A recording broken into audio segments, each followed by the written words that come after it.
Shalom Vacha, je vous souhaite une bonne soirée. Be'ezat Hashem, ce soir nous allons partir pèleriner les tzadikim, Hunia Ma'agal, le prophète Habakuk et un enfant qui a un nom un peu bizarre. On dirait qu'il n'a pas de nom. Il s'appelle Hayonka. C'est le bébé, l'enfant. C'était Rabbi Shimon Bar Yochai disait sur lui, c'est un bébé, mais c'est un Sela. C'est une montagne. Alors, ce soir, nous allons parler d'un sujet un peu très particulier qui s'appelle l'espoir, l'aïmouna, et l'aïmouna, l'espoir et l'aïmouna amènent la personne à la perfection. Vous savez, l'espoir, c'est avoir toujours espoir en Dieu. L'aïmouna, c'est la foi. Vous savez, la foi, c'est une chose, et l'espoir, c'est une chose. Il faut les deux à la fois. Il faut les deux. Il faut toujours avoir l'espoir. Rien n'est perdu. Même tout ce qui peut arriver, rien n'est perdu. Pourquoi? Parce qu'il y a l'aïmouna. Parce qu'il y a la foi en Dieu. On a vu sur Abraham, Yitzhak et Yaakov, chaque semaine, on parle d'eux. Pendant encore 5 semaines, on va parler de Yaakov Avinu. Alors, vous savez que Yaakov Avinu alav shalom, c'est un des patriarches. Chaque jour de la prière, on mentionne Eloké Abraham, Eloké Yitzhak, Eloké Yaakov. Hachem, l'éternel de Yaakov, de Yitzhak, de Abraham, Avinu alav shalom. Et nous, Am Israël sort, c'est leur descendance. Mes amis, on voit Yaakov Avinu dans la paracha de cette semaine, elle est spectaculaire. Yaakov Avinu alav shalom, déjà, on va essayer de tracer un peu l'histoire de Yaakov Avinu. Yaakov Avinu, il a quitté ses parents à l'âge, disons, à l'âge de 60 ans. Il est parti à l'Yeshiva. Il est resté là-bas 14 ans. Ça veut dire qu'à l'âge de 74 ans, c'est là où il est parti pour se marier. Quel âge il avait Rachel et Léa, on ne sait pas. On ne sait pas. Je ne peux pas vous dire quel âge ils avaient, mais de toute façon, Yaakov Avinu, lorsqu'il est parti à Haran, chez son beau-père Lavan, il avait 74 ans. Vous vous rendez compte? Il était vieux. Et vous savez, lorsqu'il s'est marié avec Léa, il avait 84 ans. C'est inimaginable. C'est inimaginable. Bon, mes amis, Baruch Hashem, il a eu 13 enfants. Il a eu 13 enfants. Yaakov Avinu alav shalom, lorsqu'il a quitté ses parents pour demander au mariage la fille de son oncle, Rachel, il est parti avec de l'argent. Il n'est pas parti pauvre. Il est parti avec beaucoup d'argent. Et sur le chemin, sur la route, il a été attaqué par son neveu, qui s'appelle Eliphaz. Il voulait le tuer sur ordre de son père. Yaakov Avinu, c'était un géant, il était un homme fort. Mais il n'a pas voulu se défendre contre Eliphaz. Alors que Eliphaz, il vient avec son épée, il veut... Yaakov Avinu lui dit, écoute, arrête-toi là-bas parce que je ne veux pas te tuer. Tu connais, je peux pas te tuer. Vous savez, ils me disent que ceux qui étudient la Torah, ils sont faibles. C'est pas vrai. Ils sont faibles. Mais c'est pas vrai, ils sont très forts. Ça veut dire que le Yetzirah, il est faible chez eux. Mais eux, ils sont très forts. Physiquement, ils sont très forts. Et ils sont aussi forts contre le Yetzirah. C'est eux qui affaiblissent le Yetzirah. Donc, mes amis, Eliphaz, il a dit, écoutez, mon oncle, je te respecte, mais j'ai ordre de mon père de te tuer. Il lui dit, écoute-moi, ne me provoque pas parce que je ne veux pas te tuer. Parce que je ne veux pas faire de la peine. Je ne veux pas que ton père, il va avoir de la peine pour toi. Parce que je t'ai tué. Et lorsque Yitzhak, il va voir son fils pleurer parce que son fils à lui, il est mort, Donc Yitzhak, mon père, il va avoir de la peine. Alors je ne veux pas faire de la peine ni à ton père, ni à mon père. Alors, éloigne-toi de moi. Et Eliphaz, il vient encore, il essaie, alors Yaakov Abinu essaie de se défendre avec ses mains, sans pouvoir donner un knockout à Eliphaz et on finit avec lui.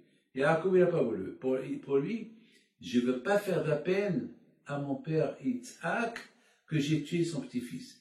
Je ne veux pas faire de la peine à Esav, qui est mon frère, parce que j'ai tué son fils. Alors, Yaakov, il ne savait pas quoi faire. Il dit, écoute-moi, on va faire toi et moi un deal. On dit qu'un pauvre, il est considéré comme un mort. Parce qu'un mort, il est dans sa tombe, il n'a rien du tout. Un pauvre miskin, un pauvre pauvre, il voit tout, il ne peut rien avoir. Il voit des belles maisons, il voit des belles voitures, il voit tout. Il n'a rien, c'est un pauvre. On considère un pauvre comme un mort. Et on considère un aveugle comme un mort. Et aussi on considère quelqu'un qui n'a pas d'enfant comme un mort. Pourquoi? Parce qu'il ne va pas laisser de nom. Malheureusement, qu'est-ce que vous voulez que je vous dise? Alors mes amis, Yaakov dit à Eliphaz, je te donne tout ce que j'ai. Voilà, j'ai des diamants, j'ai pas mal d'argent avec lequel je dois demander au mariage. Rachel, voilà, je te les donne. Et un pauvre, il est considéré comme un mort. Eliphaz, il a accepté. C'était un bon deal. En plus, il a dit, c'est mieux que je fais pas la guerre à mon oncle parce qu'il peut me faire bobo. Il peut me faire du mal. Alors, il a fait un deal. Alors, il prend l'argent, il rentre chez son père, et son père lui dit, ça y est, tu as tué Yaakov? Il dit, non, je ne l'ai pas tué, mais j'ai pris son argent. Voilà tout ce que je lui ai pris. Et un pauvre, il est considéré comme elle, il dit, avec ta bien fait, allez. Mais il est au coffre. Yaakov Abinu alav shalom. Maintenant, il va aller chez son oncle Laban pour demander sa fille au mariage. Il n'a pas d'argent, il n'a rien. Il ne va même pas le voir. Laban, c'était quelqu'un qui adorait l'argent, qui aime l'argent. Comment il va s'arranger avec lui? Il va lui dire, voilà, je viens pour demander ta fille au mariage. Qu'est-ce qu'il va lui dire, Laban? Tu as d'argent? Tu sais que ton père, Yitzhak, lorsqu'il a envoyé les réserves pour demander au mariage ma sœur Yivka, il est venu avec 10 chameaux pleins d'argent, de l'or et des cadeaux, etc. Et toi, tu viens comme ça? Et tu crois que je vais te donner ma fille qui est une beauté? Mais non! Alors, le pauvre Yaakov, il ne savait pas quoi faire. Et ça, enai harim, mais ayin yavo ezri. Yaakov Abinu alav shalom, il a levé ses yeux vers Hachem.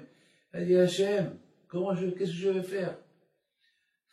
Mon père, il a envoyé 10 chameaux, plein d'argent, plein d'or pour demander au mariage, ma mère Rivka. Et moi, moi j'ai 74 ans. Comment je vais convaincre Laban qui me donne sa fille?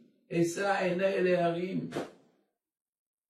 Harim, il a commencé à penser à son père, à son grand-père. Aïe, aïe, aïe, qu'est-ce que je vais faire? Mais aïe, yavo ezri, d'où? C'est la bataille. Mettez ça dans la tête. Lorsqu'une personne, elle a un problème, il ne voit pas de solution à son problème, qu'il sache une chose.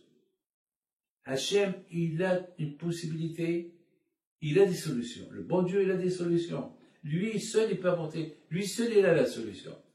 Même lorsqu'on ne voit pas de solution, logiquement, avec Hachem, ça n'existe pas de logique. Hachem, il tourne, il change, il sait. Akash Baruch Hu, il est unique.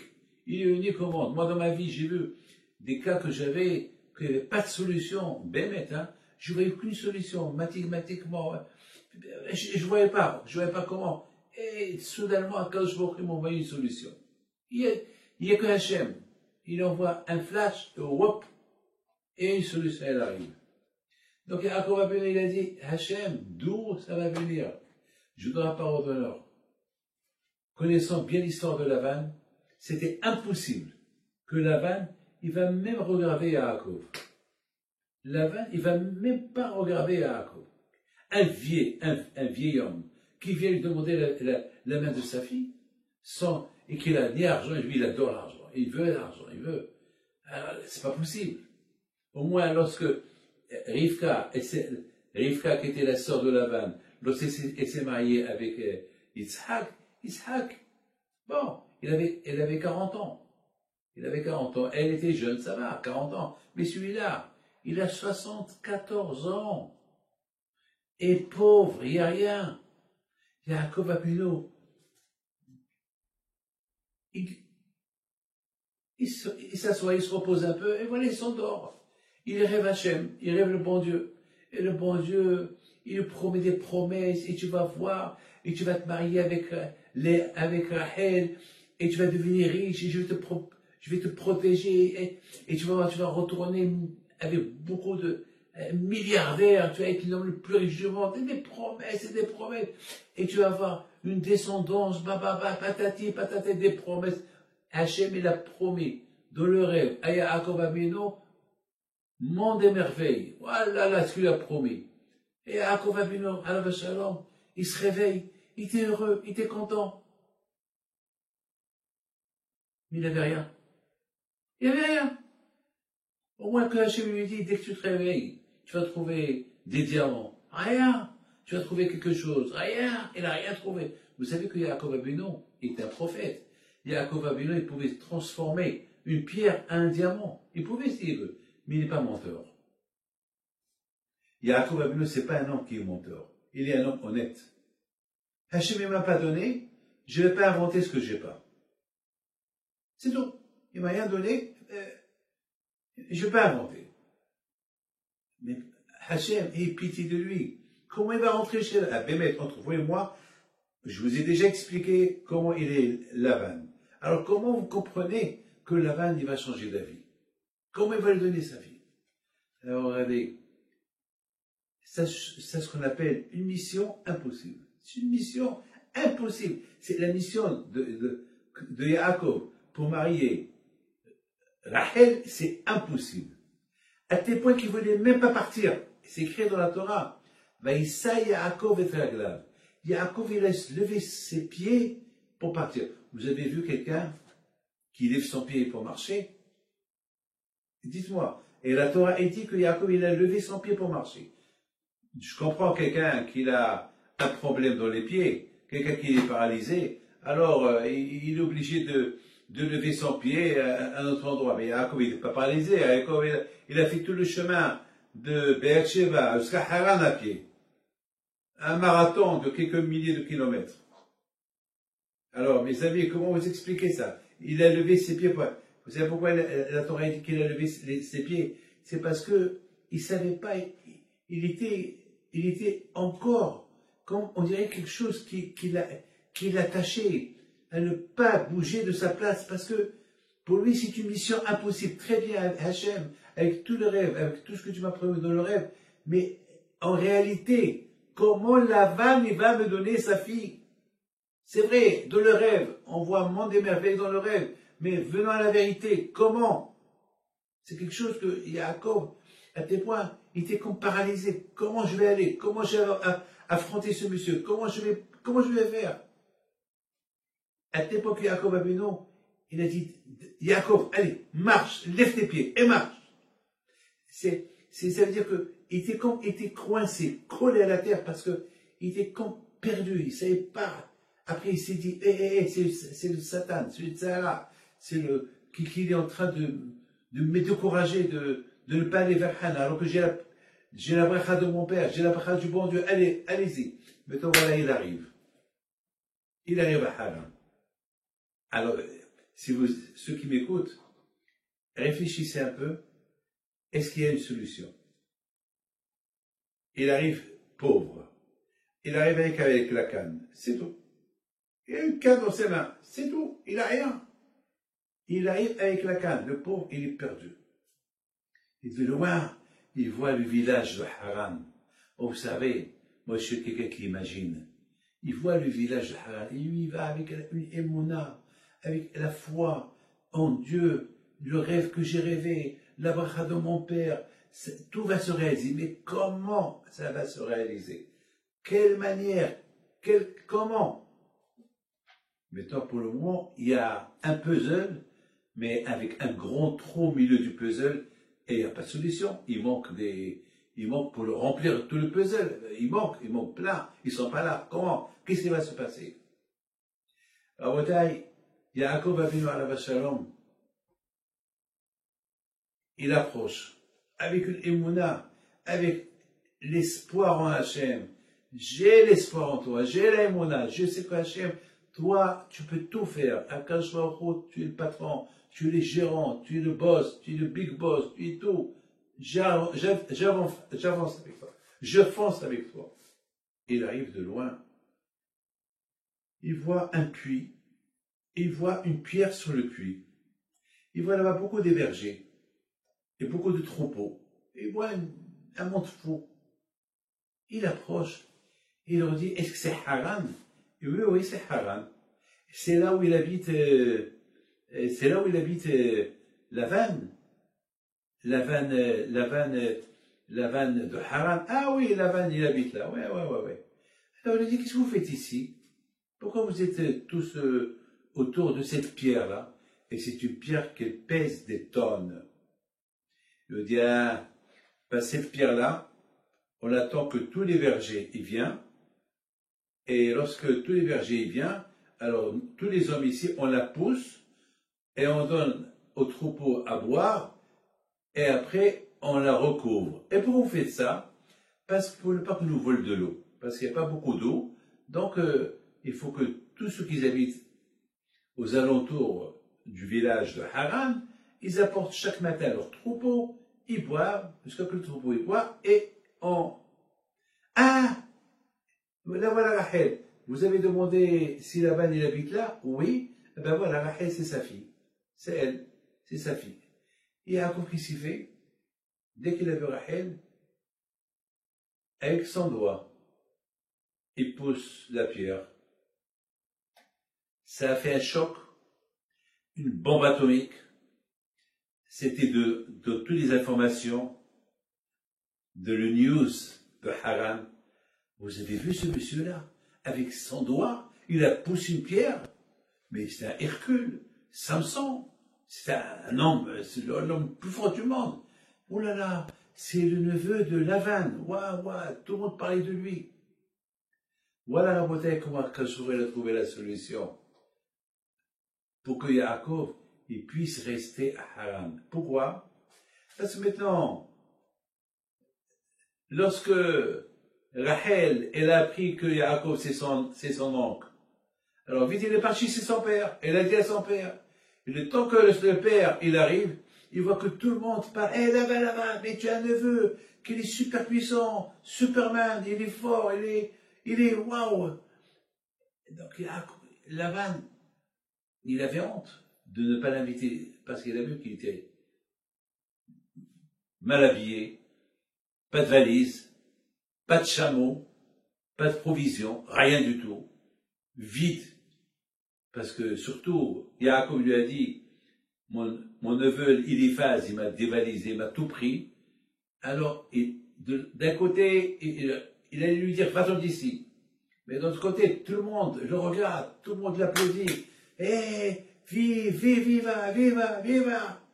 Donc là, la femme, il dit, reviens chez moi. Et pendant un mois qu'il est resté Yaakov chez Laban, eh ben voilà, il s'est passé que Yaakov, il aidait Laban. En un mois, il lui a fait ce que 1000 personnes peuvent lui faire. Alors Laban était heureux, il était content. Il a dit, jamais je vais trouver un homme comme celui-là. Mais c'est un homme qui en place 1000 personnes. Ah, c'est pas un robot, c'est un homme solide. Alors il lui propose, il dit, écoute-moi, travaille chez moi. Mais jusqu'à maintenant, tu étais chez moi un mois, bon, tu as travaillé gratuitement, mais toi, à partir de maintenant, voilà, je te propose une paye. Il lui a dit, non, moi je veux pas d'argent. Je veux travailler chez toi gratuit. Gratuit? Ouais. Donne-moi Rachel, ta fille. Je travaille pour toi 7 ans pour Rachel. C'est tout, gratuit. Il avait été heureux. Il était déjà avare, un homme avare.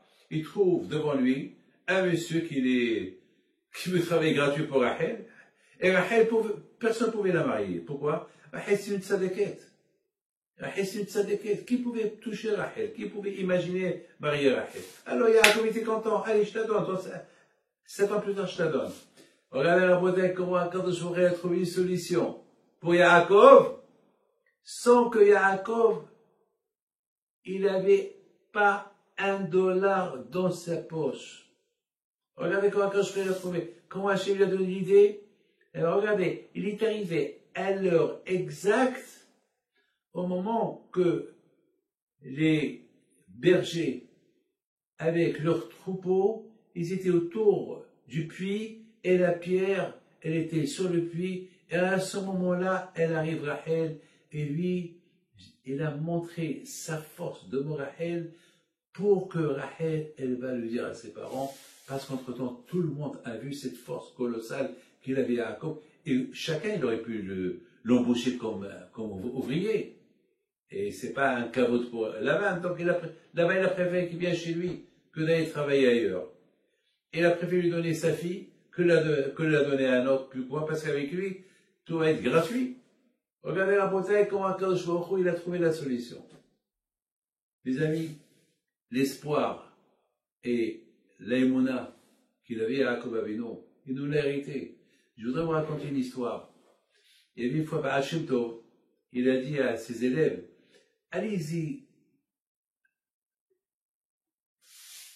à telle et telle ville, elle n'est pas loin d'ici, vous allez partir chez Rabbi Hizkiel, un juif, qui a un petit hôtel, une petite auberge, et il vend du vin, il a des arbres, et il fait le vin, il les vend à tout le monde, et elle dit, apprenez de lui la émouna et le bitachon qu'il a en Dieu. Ils sont partis chez lui. Ils sont partis. Quelques heures plus tard, ils arrivent chez Rabbi Hizkiel. C'était au milieu de la nuit, il tape à la porte. Rabbi Hizkiel, il avait une auberge, donc il recevait aussi des gens pour passer la nuit, donc il était là. Il ouvre la porte. Et il a vu des gens, des barbus, il les a invités à rentrer chez moi. Il leur a préparé, il leur a servi quelque chose à manger. Et voilà. Ils entendaient quelqu'un qui tape à la porte. Un monsieur qui rentre sans qu'on attend qu'il lui ouvre la porte. Il rentre comme ça à la maison et il regarde le patron, il claque la porte et il s'en va. Bon, première fois, deuxième fois, encore il vient la deuxième fois, il tape à la porte, toc, toc, toc, il pousse la porte, il rentre, il regarde le patron et il s'en va. Alors, les élèves de Baal Shem Tov, ils disent comment il s'appelle, au monsieur, qu'est-ce qui se passe? Pourquoi, c'est qui ce monsieur-là? Ce monsieur-là, il vient, c'est son patron qui l'appelle, il réclame son argent. Je ne l'ai pas encore payé. Enfin, cette année, j'ai pas eu assez de, il y a eu, le business n'était pas très très bien, et malheureusement, et vous allez voir, encore dans une heure, il va venir, et encore, il m'a donné premier avertissement, deuxième, et le troisième avertissement, ça va être que je viens plus, mais si tu viens pas payer le patron, ce que tu lui dois, la prison, toi, ta femme, tes gosses. Comme ça, il faisait avant. Il prenait toute la famille en prison. Alors, ils lui ont dit, mais d'après le repas que tu nous as servi, tu as les moyens. D'après cette maison, tu dois avoir les moyens. Alors, paye-le. J'ai pas d'argent. Et comment tu vas faire? Il y a Hachem. Mais ça Hachem, je vais le payer. Mais comment tu vas le payer? Mais ça Hachem, je vais le payer. Et ce monsieur-là, une heure plus tard, il met son manteau, il met son chapeau, il s'apprête à sortir. Ils lui disent, monsieur, tu vas aller où? Si tu vas à la synagogue, on va avec toi. Non, je ne vais pas à la synagogue. Je vais aller au palais pour payer le patron. Mais tu n'as pas d'argent. Mais Hachem, Akadosh Baruch Hu, il va m'apporter l'argent. Et ça, Akadosh Baruch Hu, il va me laisser tomber. Le bon Dieu va pas me laisser tomber. Baruch Hachem, chaque année, je m'arrange. Il y a beaucoup de fois, ça fait déjà 20 ans que je suis là. Baruch Hachem, Akadosh Baruch Hu, il a des solutions. Bon, il sort. Et les élèves du Baal Shem Tov, ils sont sortis derrière lui, ils l'ont suivi. Et lui, il marche, il marche, il marche. Et de loin, il voit qu'il arrive au palais. Il arrive au palais, presque, pas loin du palais. Il y a une calèche qui arrive, royale. On dirait quelqu'un d'important qu'il était dans cette voiture, cette calèche-là, avec 6 chevaux, il s'arrête. Il parle aux Juifs, et les Juifs, ils montent à l'intérieur. Et après, ils n'ont plus rien. 2 heures, 3 heures plus tard, ils attendent. Et la pauvre, la femme, elle pleurait. Elle a dit, c'est fini. Je crois qu'ils ont arrêté mon mari. Et maintenant, c'est la fin. C'est la fin. Et tout le monde était là. Tout le monde était assis. Ils avaient de la peine pour lui. Et voilà, mes amis, quelque chose d'extraordinaire, il arrive. La presqu'île, il arrive à la maison, souriant. Il apporte avec lui le petit déjeuner, du manger, du beurre, des baguettes, des croissants, et vous savez, les croissants de l'époque. Et voilà, tout le monde était étonné, qu'est-ce qui se passe?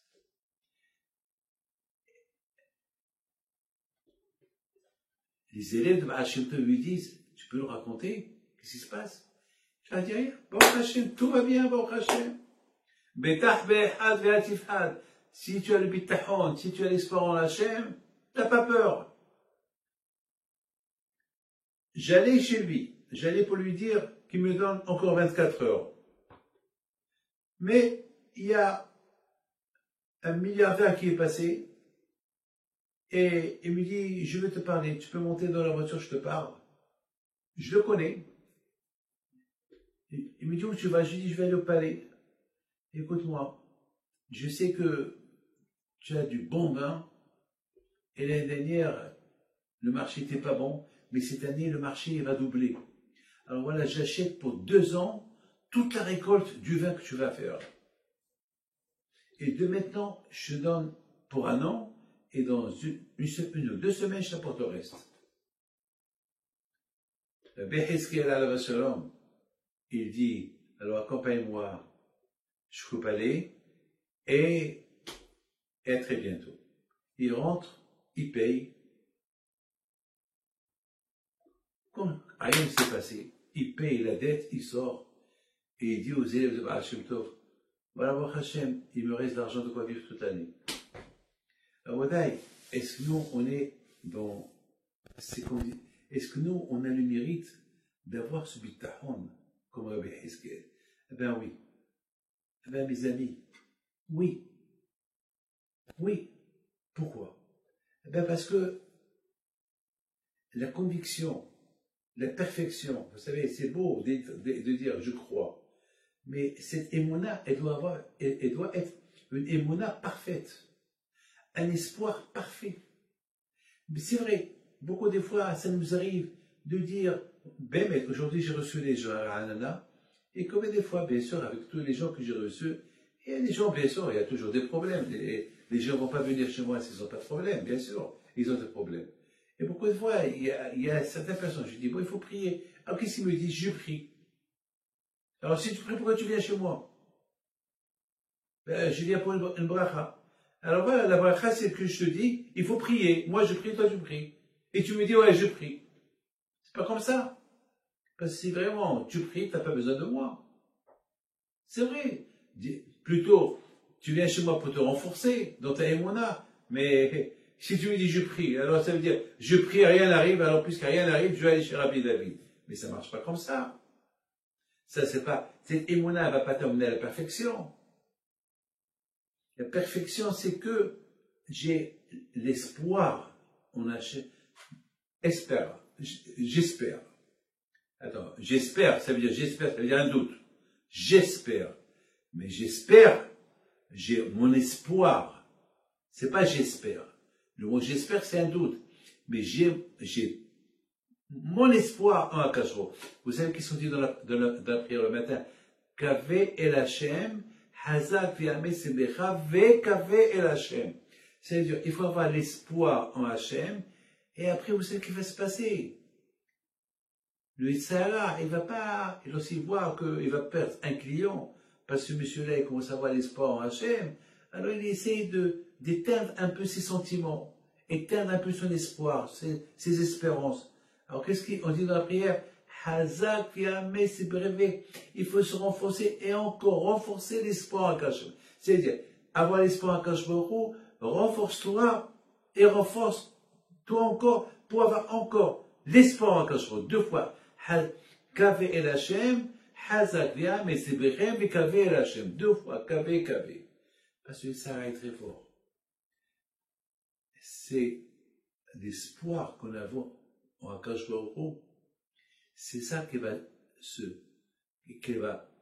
transformer en une grande émouna en Akash Baruch. Mais c'est pas avec l'espoir et l'émouna, et après ça marche pas, et encore, tu dis, ouais, voilà, alors, tout ce que j'ai fait pour rien. J'ai eu l'espoir, j'ai eu l'émouna, et rien n'a marché. Là, ça prouve que depuis le départ, il y a quelque chose qui ne va pas en toi. Vous savez, mes amis, c'est quelque chose que je vais vous raconter. Vous savez, moi, toute ma vie, je vis avec des histoires. Toute ma vie, et que j'entends. J'ai lu cette semaine une belle histoire. Il y avait un tzaddik, Rabbi Tzedaka Hassin, Alav Hashem, grand tzaddik. Rabbi Tzedaka Hassin. Il était l'élève de Ben Ish Chai. Il était un Mohel. Il a fait et gratuit. Jamais il a encaissé de l'argent. Après, il a émigré en Israël. Il a continué à faire ce travail-là. Et un jour, il y a un monsieur qui vient chez lui. Il lui dit, je veux que le Shabbat, tu sois le Mohel de mon fils. Où tu habites? Lorsqu'il lui a dit, j'habite à côté du Kotel. Et pour arriver jusqu'à là où il habite ce monsieur-là, à côté du Kotel, lui, il avait 80 ans. Le Mohel, il avait 80 ans. Il était vieux. C'était dur pour lui. C'est-à-dire au moins 4-5 heures de marche. Et il est d'accord. Jamais il a refusé. Le Shabbat, il est parti avec un de sa famille. Et le pauvre, il a 80 ans. Il marche. Dès qu'il arrive là-bas, il voit le père du garçon. Il lui faisait un peu la tête. Il attend. Il lui dit alors, c'est l'heure, j'ai fait 4 heures de marche. Et je dois retourner, alors à quelle heure on va faire la brit mila à ton fils? Il dit, je suis désolé, excusez-moi, mais il a commencé à payer. Mais quoi? Mais j'avais dit déjà à quelqu'un, un autre Moël, que c'est lui qui fait la brit mila de mon fils. Ah bon, alors pourquoi tu m'as dérangé? Pourquoi tu m'as dit de venir? Eh ben, je savais pas. Bon, c'est pas grave, alors puisque je suis là, j'assiste à la brit mila. Qui peut faire ça? Moi, si j'étais le Mohel, et on me fait ce coup-là, je sais pas ce que j'aurais fait. Je sais pas, j'aurais donné, je sais pas, j'aurais insulté, quoi. Et surtout, le petit-fils, ou le fils du Mohel, il a vu ça, il a voulu s'énerver, et vite le père, ou le grand-père, il dit,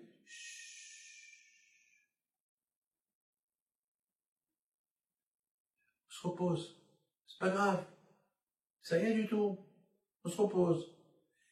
Il s'est passé quelque chose encore de pire. Une demi-heure plus tard, le père du garçon, il vient chez le Mohel, il dit au Rabbi, déjà je m'excuse que je vous ai dérangé de chez vous ici, mais maintenant il y a un problème. Le Mohel, il a oublié d'apporter le couteau avec lequel on fait la brit mila. Et il demande si vous pouvez lui prêter le vôtre. Et avec plaisir, le voilà. Voilà, je prête toute ma valise pour lui. Allez.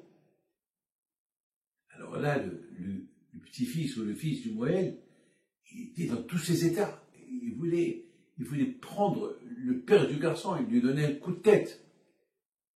Et son père ou son grand-père lui dit, hé, calme-toi, calme-toi, calme-toi. Bon, après la Brit Mila, ils prennent la route pour retourner chez eux. Maintenant, le pauvre, il s'est dérangé. Il s'est dérangé. Un vieux de 80 ans qui se dérange pour faire la Brit Mila. Un bébé, il arrive là-bas, c'est un autre qui fait la Brit Mila, et non seulement c'est un autre qui fait la Brit Mila, et c'est avec son couteau. Il aurait pu se venger. Non, je ne vous donne pas mon couteau.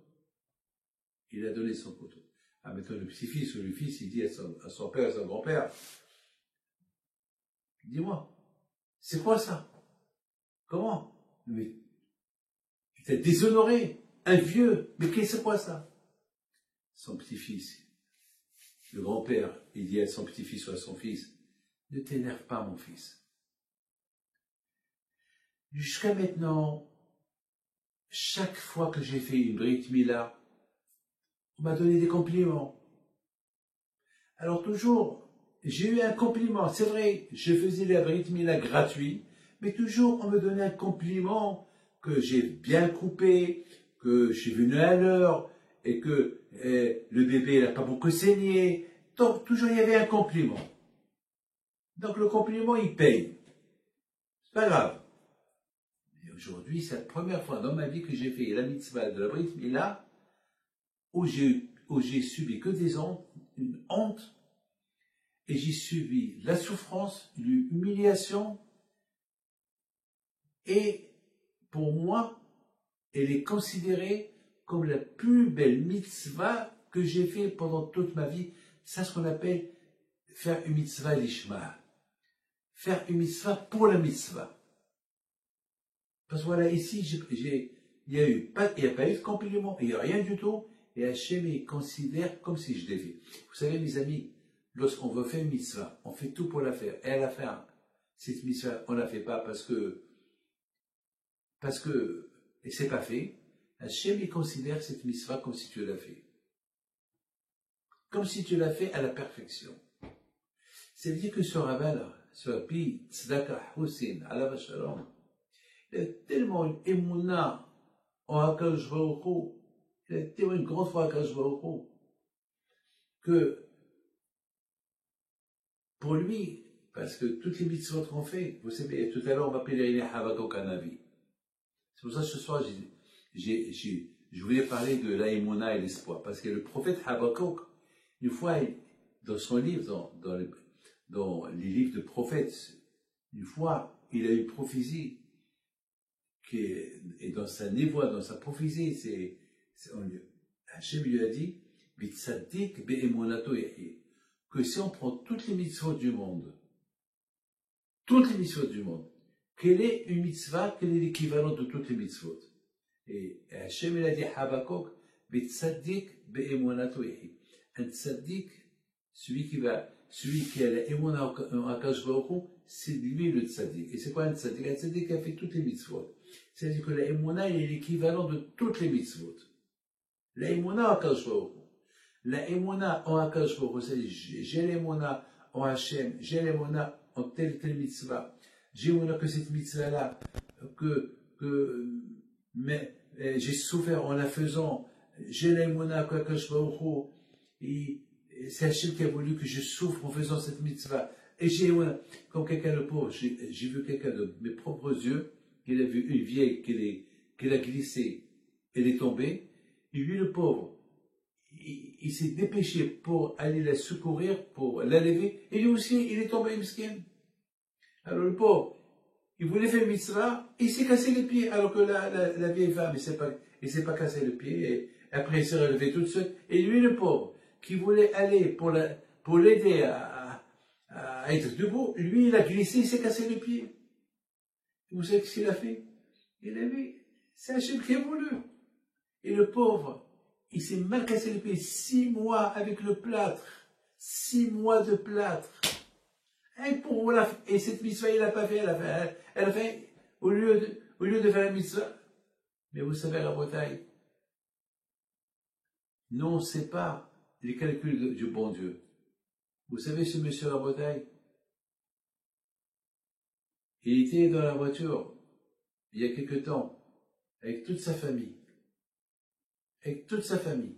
il est tombé dans un ravin.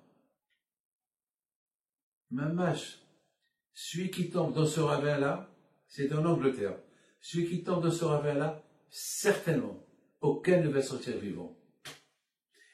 Et toute la famille, ils devaient partir c'était en plein été, ils devaient partir sur les montagnes quelque part pour passer une semaine.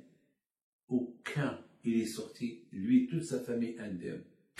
Alors que là-bas, on appelle cette route la route de la mort. Parce que lui qui ne fait pas attention, s'il n'y a que des morts là-bas. Et lui, toute sa famille, c'est presque 1000 mètres. La voiture est tombée, dégringolée, et lui, il est sorti indemne. Lui, toute sa famille. Akash Baruch Hu lui a rendu la monnaie. Et toi, tu comprends? Tu as fait cette mitzvah. Voilà. Et tu n'as pas respecté. Voilà. Voilà, mes amis. Ce Rabbi Hizkel alav shalom, il a dit, Baruch Hashem. Moi, je suis parti dans l'idée pour faire la Brit Mila. Je ne l'ai pas fait. Alors, Baruch Hashem, pour moi, ça y est. Je voulais faire la Brit Mila pour aider un juif à faire l'alliance avec le bon Dieu. Bon, c'est comme ça. Et c'est passé comme ça. Alors, Maïmouna n'a pas changé en Akadosh Baruch Hu. Et voilà. Il était content. Et je sais que Hachem va considérer comme si je l'avais fait. Donc pour moi, c'est la mitzvah que j'ai fait à la perfection. Même que je ne l'ai pas fait, Hachem considère comme si je l'ai fait. Abba Rabotai, Yaakov Abinu alav shalom, avec tous les rêves qu'il a rêvés, et le matin il se réveille, il n'y a rien du tout. C'est vrai, Hachem m'a promis plus tard. Il aurait pu demander, Hachem, demande quelque chose aujourd'hui. Il n'a pas demandé. Mais comment tu vas te marier? J'ai mon Akash Baruch Hu, j'ai toujours mon espoir en Hachem. Mais tu n'as rien. Hachem, il m'a fait une bracha. Attends, quelle bracha? Une bracha une bracha vide. Attends, c'est quoi ça? Vous savez, je voudrais, lorsque j'étais au Canada la semaine dernière, j'ai vu quelque chose de magnifique. Je vous raconte une belle histoire. Il y avait une femme très vieille. Il a une centaine d'années. Il y a son petit-fils qui lui dit, Mamie, dis-moi, tu es d'origine des Essaouira? Il dit, oui. Tu sais, maman, Mamie, il y a le petit-fils de Rabbi Haïm Pinto, il est là au Canada. Ah bon? Ah! Alors tout de suite, il lui dit, aïe, va chez lui et raconte-lui que lorsque j'avais 13 ans, c'est la vieille qui raconte à son petit-fils, il lui raconte pour qu'elle me raconte. Il dit, lorsque j'avais 13 ans, elle avait 13 ans, une fois, je passais avec ma mère, et ma mère, elle s'est cachée.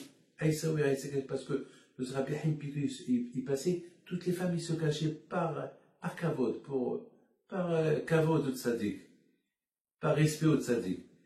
Et ma mère m'a dit, toi tu as que 13 ans, va chez lui, il te fait une bracha, va chez lui. Donc je suis parti chez Rabbi Haïm Pinto pour qu'il me fasse une bracha, une bénédiction. Et Rabbi Haïm Pinto il me dit, ah, toi la tzaddiket, tu vas vivre longtemps. Et tu vas être une grande tzaddiket.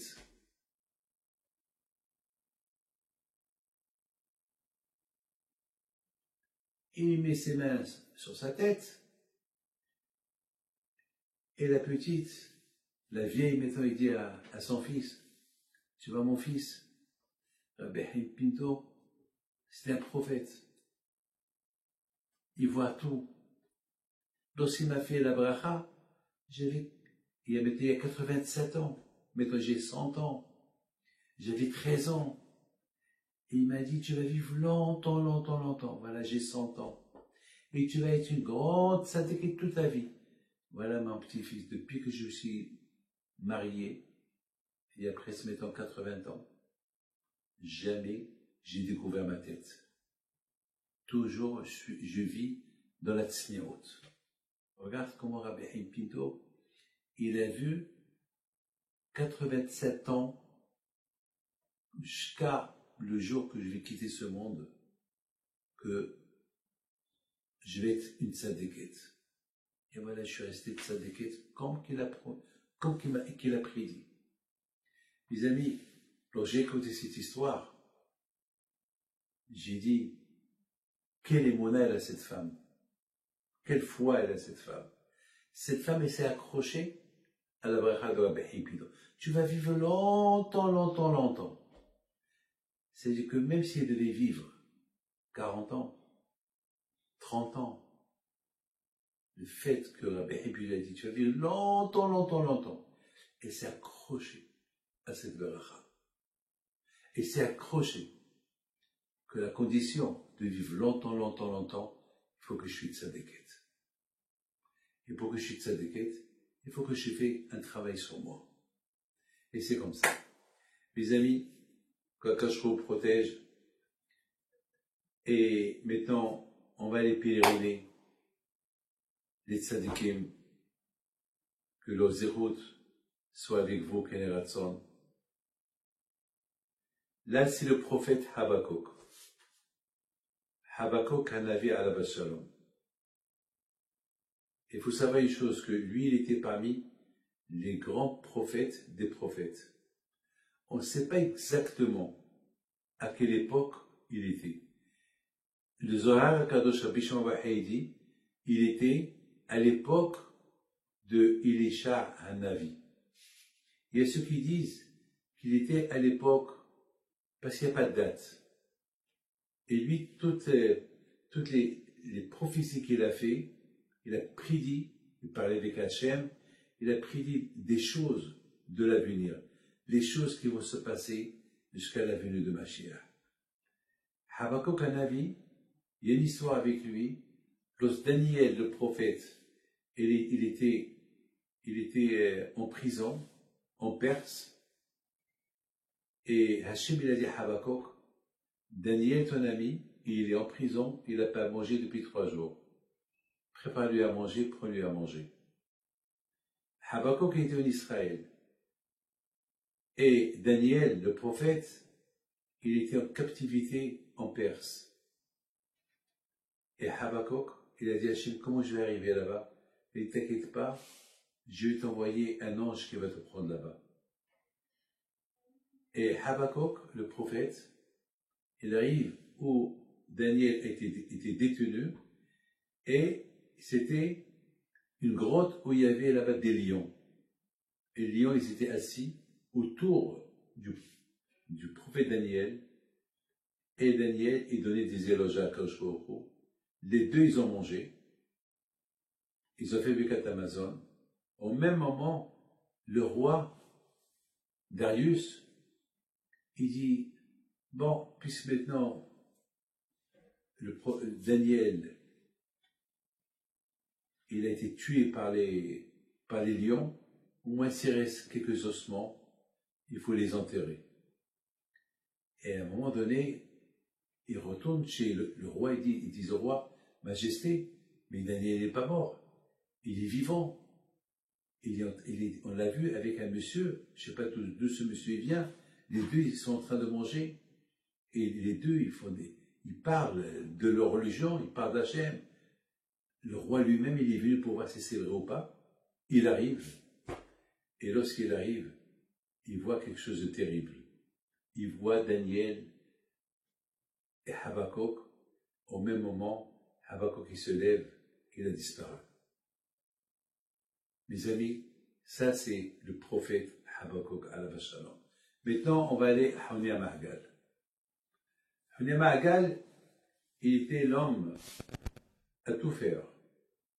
Lorsqu'il y avait un problème en Israël, lorsqu'il n'y avait pas de la pluie, il va aller chez Honi HaMahagal pour lui demander, il prie à Kadosh Baruch Hu. Et lui, son fils, son petit-fils, ils sont enterrés ici, dans cette grotte. Et chaque fois qu'il y a la sécheresse, il n'y a pas d'eau, il n'y a pas de pluie, lui, il va se mettre, il va prier à Kadosh Baruch Hu pour qu'il y ait la pluie, et toujours la pluie est venue. Il y avait un juif qui était paralysé. Il s'appelle Moshe Lévi, à Ashdod.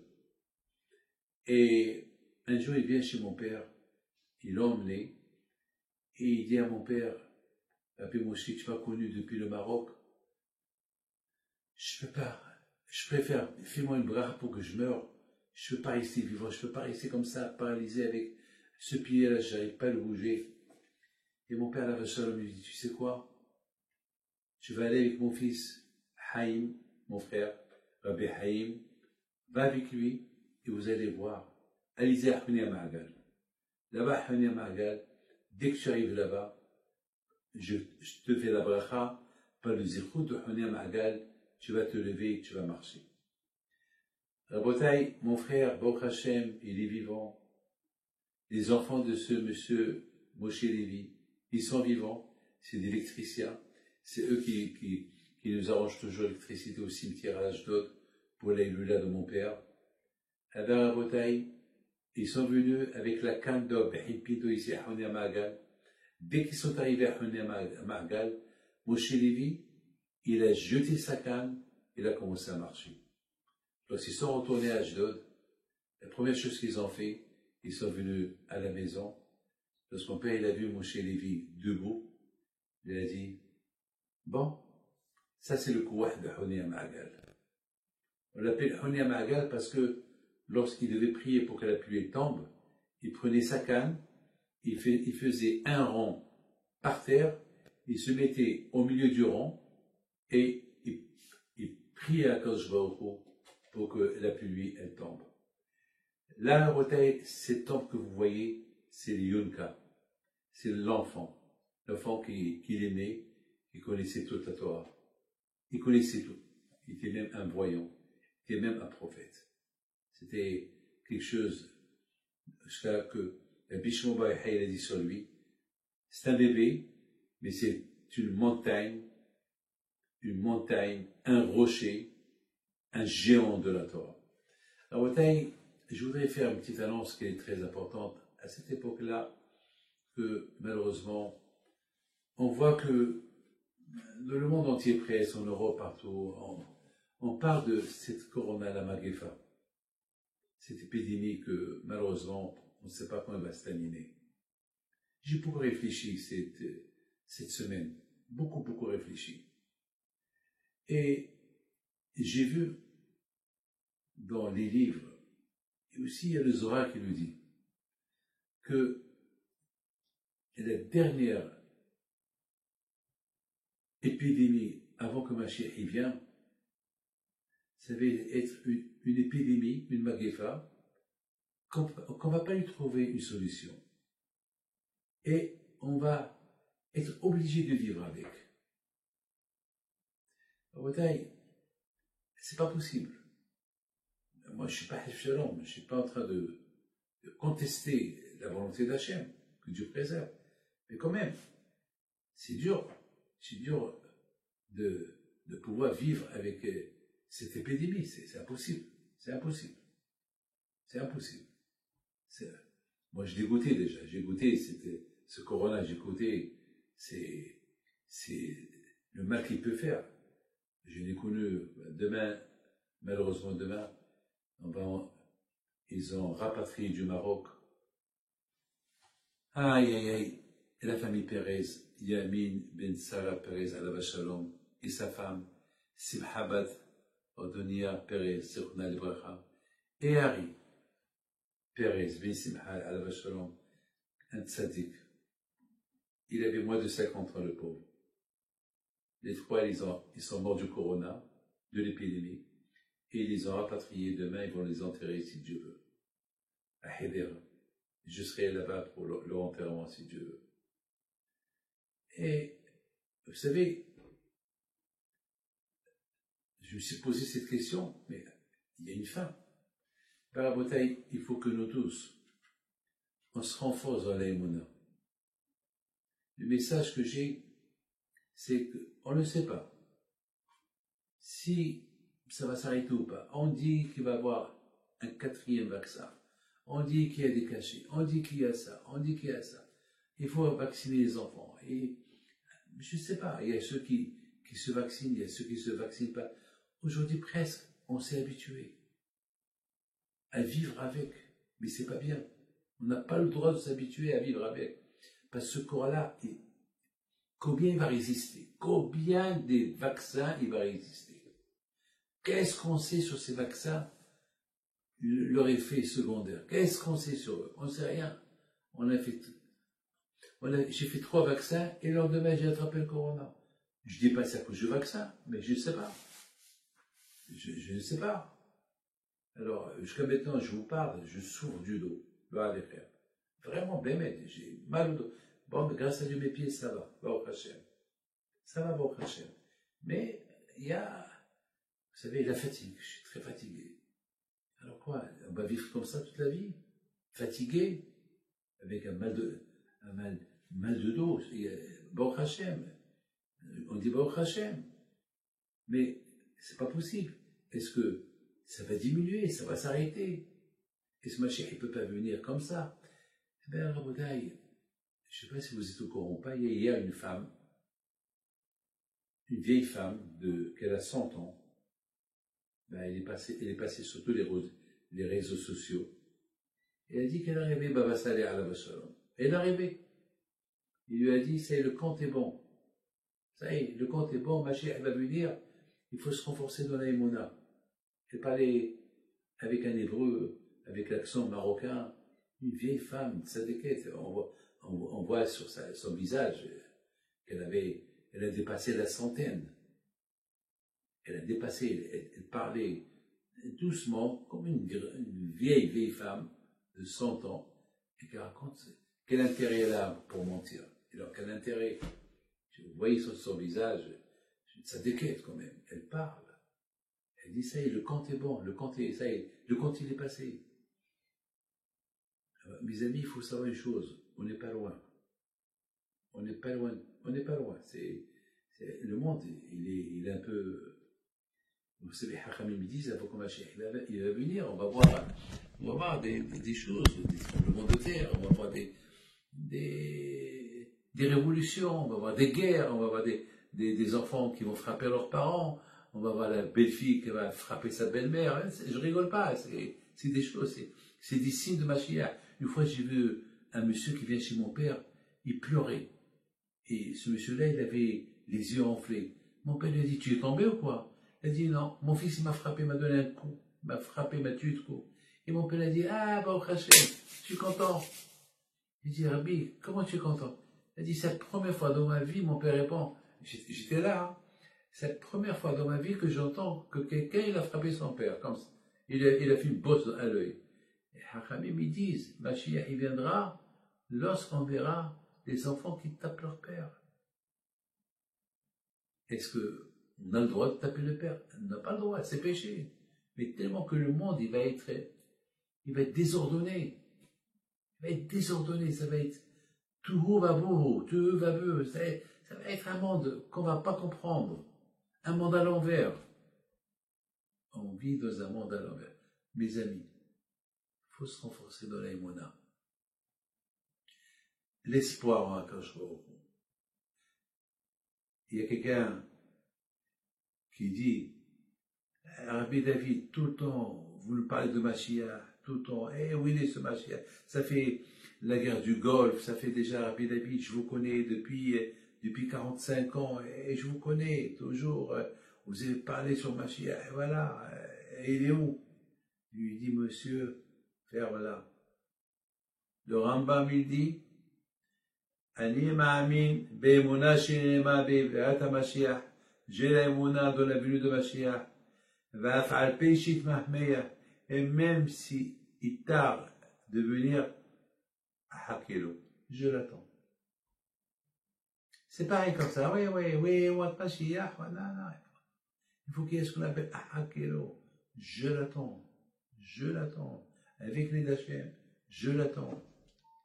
Mes amis, Be'ezat Hashem, n'oubliez pas, la semaine prochaine, si Dieu veut, le rendez-vous on va parler la semaine prochaine, si Dieu veut, encore de Yaakov Avinu. Et je vous bénis, que le bon Dieu vous protège, et tous les tzadikim.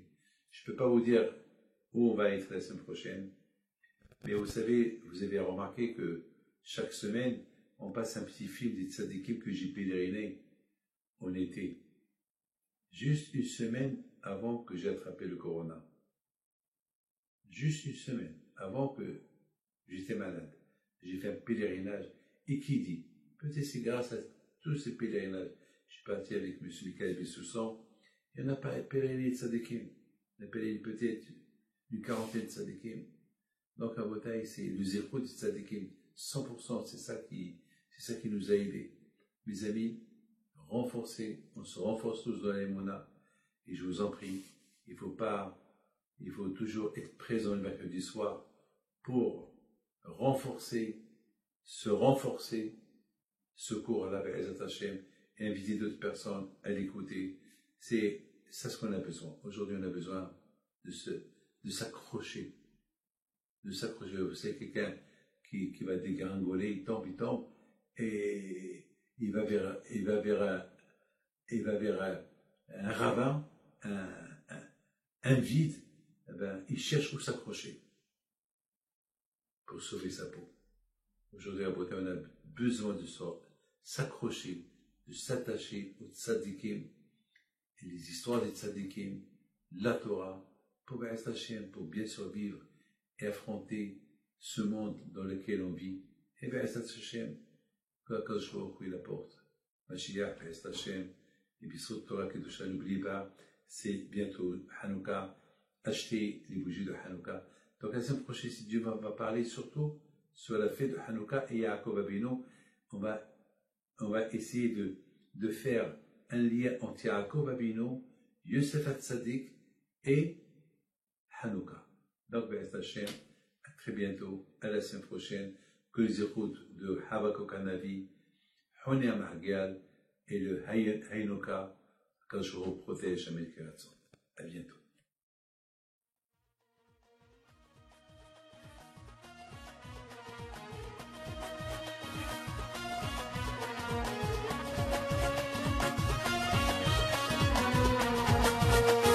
Non